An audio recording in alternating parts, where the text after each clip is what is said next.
Bom dia a todos. Aqui quem fala é o professor JJ. Estamos aqui para dar continuidade às nossas aulas de revisão sobre o assunto Sol, Terra e Lua. Lembrando que este assunto, é o nosso capítulo da segunda apostila, que vai ser o tema da nossa terceira avaliação, certo? Então, como a nossa terceira avaliação ela vai englobar todo o capítulo, a gente vai fazer um aparato geral, certo? Uma revisão geral do que a gente já viu ao longo deste capítulo. Então, será uma revisão bem simples. Iremos rever e relembrar apenas os conceitos, mais importantes que foi falado no capítulo, Lembrando que a gente vai falar de tudo, exatamente, mas sim da parte principal, que vai cair aí na nossa terceira avaliação, ok? Então a revisão vai ser breve, não vai ser algo extenso, contendo os principais pontos a ser estudado, tá bom? Que irá também cair na nossa avaliação. Então vamos dar início. Primeiramente, vamos revisar, os modelos cosmológicos, que são 3 modelos que a gente estudou, que são os modelos geocêntrico, modelo heliocêntrico e o modelo híbrido. Modelo geocêntrico, proposto por Cláudio Ptolomeu. Modelo heliocêntrico, proposto por Nicolau Copérnico. E modelo híbrido, ou conhecido também como misto, proposto aí por Tycho Brahe, tá bom? Aqui nas imagens temos as representações de cada modelo. O modelo geocêntrico, que a Terra está no centro do universo e o Sol e os planetas estão orbitando a Terra, Este foi um modelo proposto por Cláudio Ptolomeu, que é um modelo geocêntrico que perdurou, em vigor por mais de 1.300 anos, Lembrando que este era um modelo aceito pela Igreja Católica, como consequência, perdurou aí por um grande período sendo aceito. Ao lado temos a imagem representando o modelo heliocêntrico, que é um modelo que está em vigor atualmente, que o Sol está no centro do Sistema Solar e a Terra e os demais planetas estão orbitando o Sol, ok? Este agora é um modelo atual, é um modelo aceito cientificamente, que foi aí proposto, por Nicolau Copérnico, E por último temos aqui o modelo híbrido ou misto, Esse nome ele é dado, por causa que é, entre aspas, uma junção do modelo geocêntrico e do modelo heliocêntrico. A gente pode observar que no centro tem a Terra, referente ao modelo geocêntrico. E ao redor da Terra, na órbita da Terra, temos o Sol. O Sol está orbitando a Terra. Mas os demais planetas eles não orbitam diretamente a Terra. Eles orbitam o Sol, que é o caso do modelo heliocêntrico. Então, pegando essas duas características, lógico, através de suas observações, Tycho Brahe chegou a essa conclusão, a esse modelo, em que a Terra estaria no centro, porém não teria nenhum planeta orbitando a Terra. Somente o Sol, e logicamente a Lua, orbitariam a Terra. Porém, os demais planetas estariam orbitando o Sol, que consequentemente está orbitando a Terra, certo? Esse foi um modelo híbrido proposto por Tycho Brahe, porém não foi bem aceito pela comunidade científica, ok? Então, esses são os 3 modelos, que são os modelos cosmológicos, geocêntrico, heliocêntrico e híbrido, ok? Prosseguindo, após o estudo dos modelos cosmológicos, veio aí Kepler, que foi um grande matemático, Foi porque já não está mais entre nós, também foi há muito tempo, enfim. Kepler, ele auxiliou, Tycho Brahe. Com o falecimento de Tycho Brahe, Kepler deu continuidade, aos seus estudos, às suas pesquisas e observações. E dentre essas pesquisas e observações, ele chegou aí a criar 3 leis, que foram conhecidas como Lei das Órbitas, que é a primeira lei, Lei das Áreas, que é a segunda lei, e a Lei dos Períodos, que é a terceira lei, certo? Então, estas são as 3 leis de Kepler.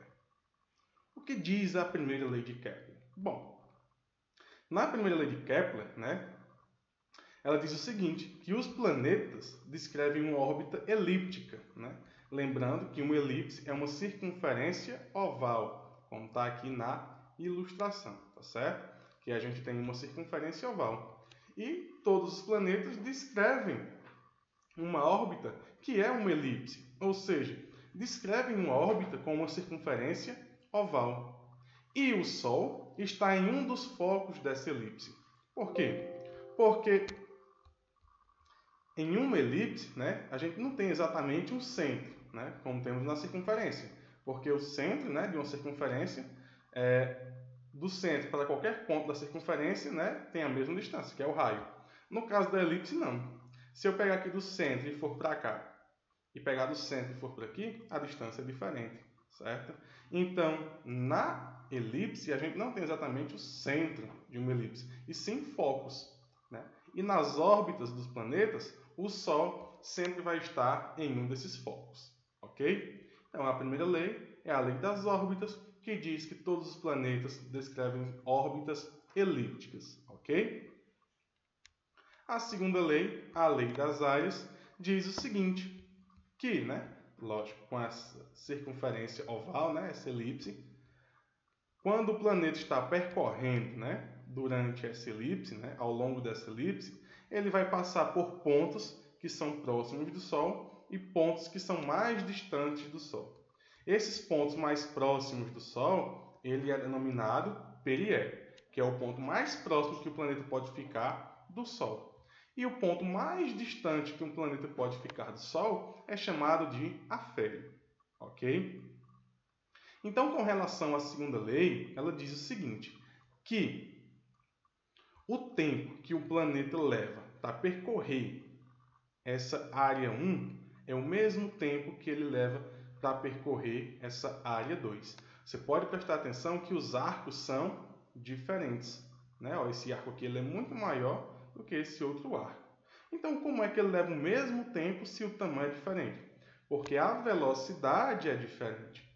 Quando o planeta está percorrendo esse arco, né, que está mais próximo do Sol, a velocidade é maior do que quando ele está percorrendo esse arco da segunda área, porque está mais distante do Sol. Então, a velocidade, por ser maior, compensa o tempo ser o mesmo, ok? Então, as áreas são iguais, certo?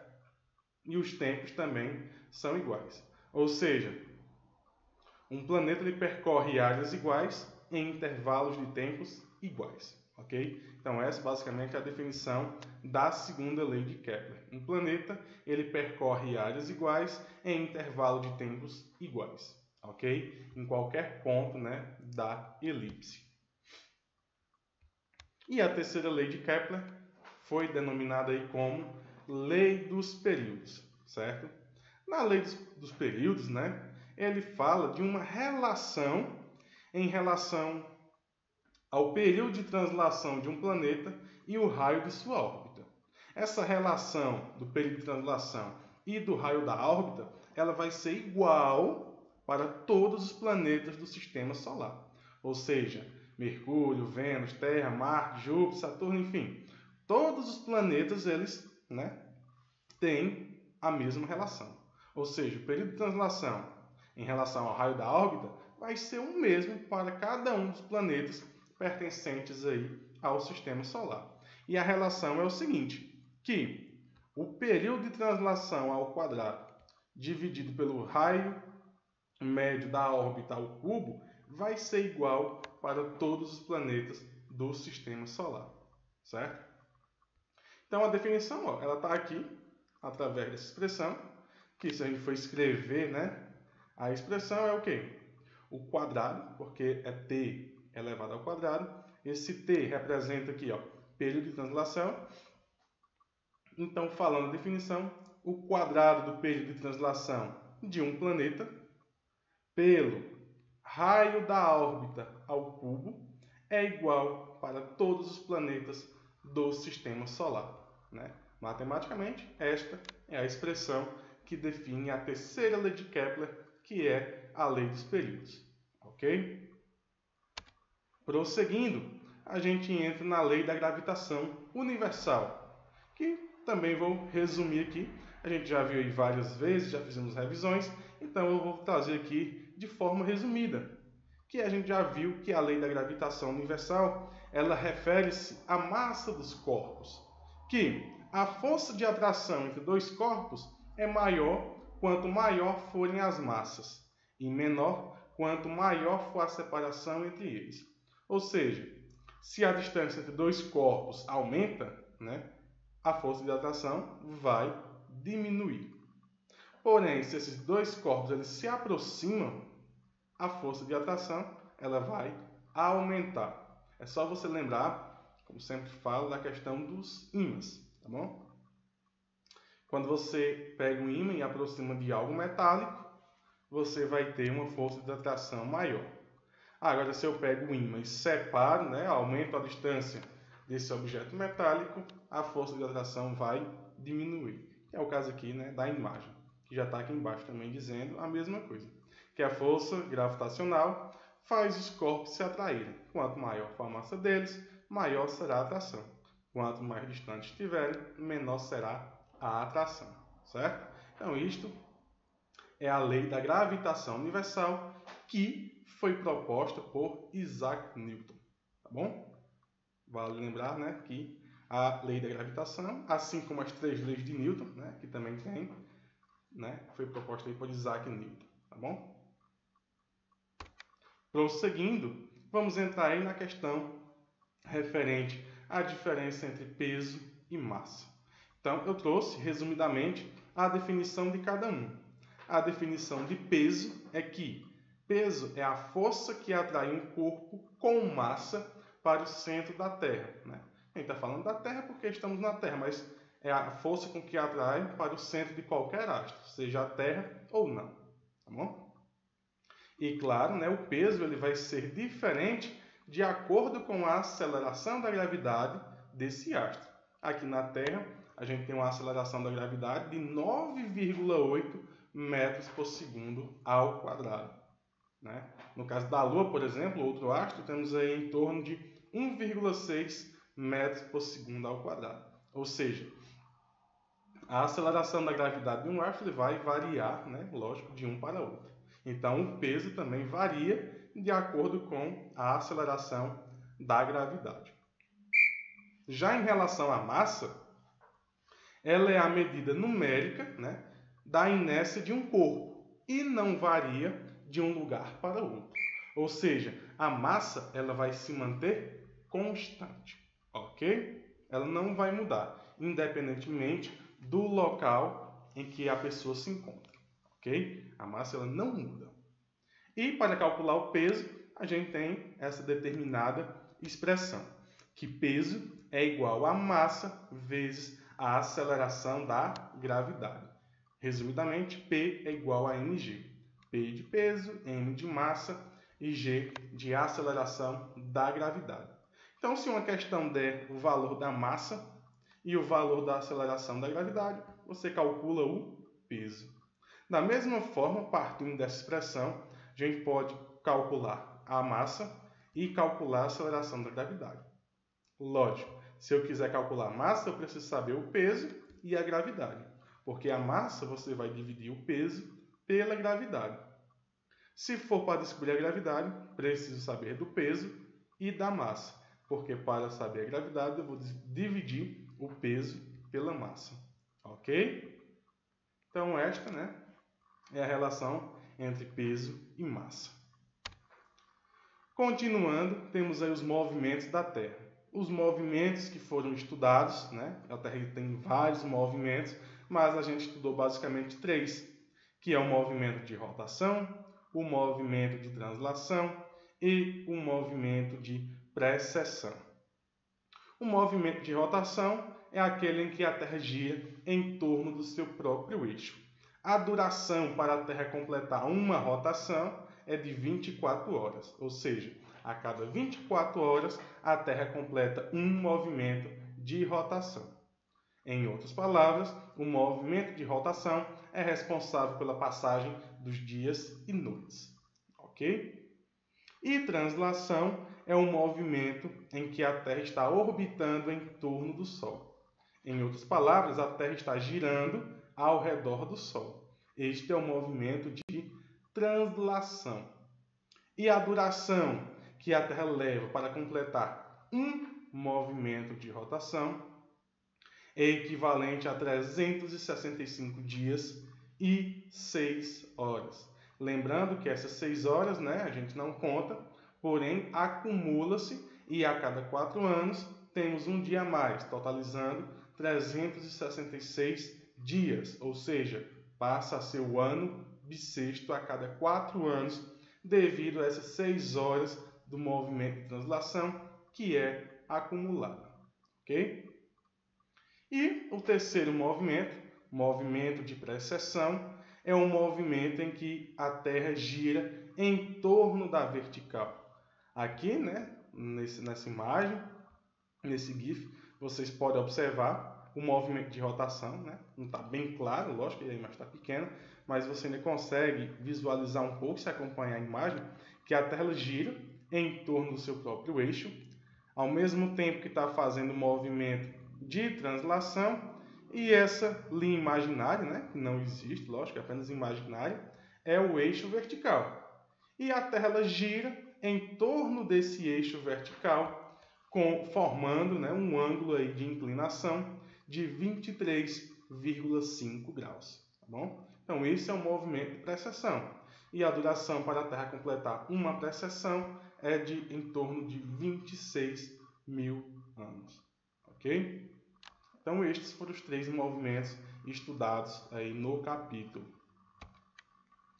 Após estudar esses movimentos, a gente falou das estações do ano.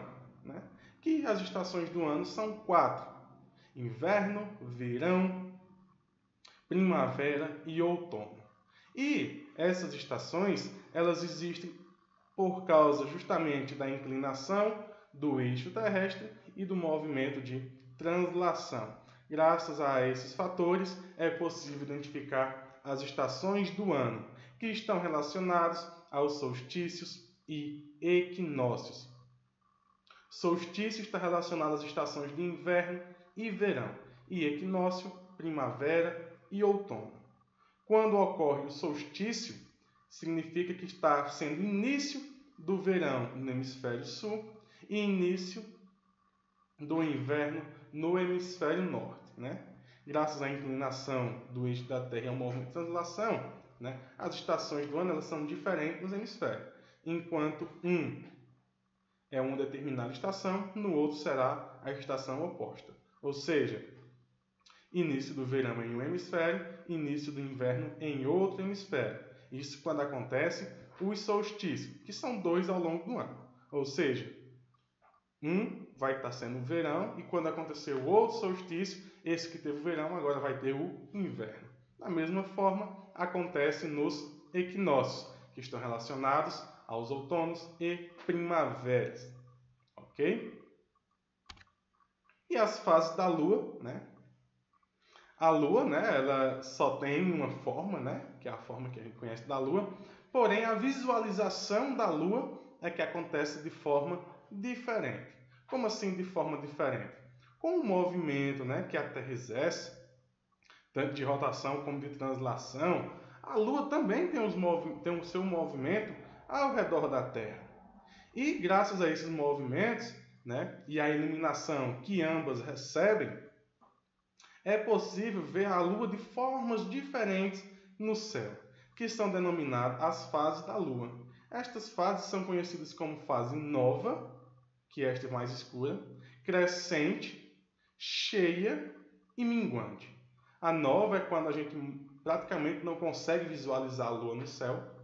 A crescente, como o nome já diz, ela vai aumentando o seu tamanho, Que a gente sabe que o tamanho da Lua é o mesmo, porém a forma como a gente vê é que vai aumentando. A cheia é quando a gente tem uma visualização plena da Lua. E a minguante é quando, após aquela visualização plena, a gente vai diminuindo a visualização. Ou seja, a imagem da Lua, a visualização da Lua, vai ficando menor. Ok? Então, estas são as fases da Lua. Estou aqui falando resumidamente, só para relembrar mesmo. Ok? E por fim, a gente vai falar dos eclipses solar e lunar. A primeira aqui temos o eclipse solar e aqui temos o eclipse lunar, certo? Embora está as duas lado a lado, vamos focar primeiro aqui, ó, no eclipse solar. Como é que acontece um eclipse? Primeiramente, o eclipse, para acontecer, os três astros devem estar alinhados, ok? Ou seja, Sol, Lua e Terra devem estar alinhados. Quando acontece o eclipse solar, a Lua ela vai ficar entre o Sol e a Terra, como acontece aqui no GIF. Se posicionou entre Sol e Terra. Então, como ela se posicionou entre Sol e Terra, vai criar regiões de sombra e de penumbra aonde? Na Terra. Essa parte mais escura que vocês vão ver agora é denominado de sombra, que houve um bloqueio total de luz. E naquela partezinha mais clara é chamada de penumbra, que é apenas um bloqueio parcial da luz. Tá bom? Isso aqui vocês vão ver melhor nesse outro, a questão de sombra e de penumbra. Mas o eclipse é isso, os três astros devem estar alinhados e quando é o solar, a Lua vai criar regiões de sombra e de penumbra na Terra. Quando é o lunar, que é o caso desse segundo GIF, né? A Terra é que vai criar regiões de sombra e de penumbra para quem? Para a Lua, né? Então, ó, de acordo com o movimento, a Lua vai estar na região de penumbra. Quando estiver 100% alinhado, vai estar em uma região de sombra. E né, o movimento ali é contínuo, então vai sair dessa região de sombra, entrando em uma região de penumbra e posteriormente saindo, né, da região de penumbra, que é quando acaba o eclipse. Ok? Então, estes são os eclipses. Aqui foi um apanhado geral que a gente fez do capítulo. Foi rápido, foi breve, né? Mas foi somente com o intuito de revisar os principais conceitos para que vocês possam fazer uma boa avaliação logo mais, ok? Então, um forte abraço aí para vocês e tchau, tchau.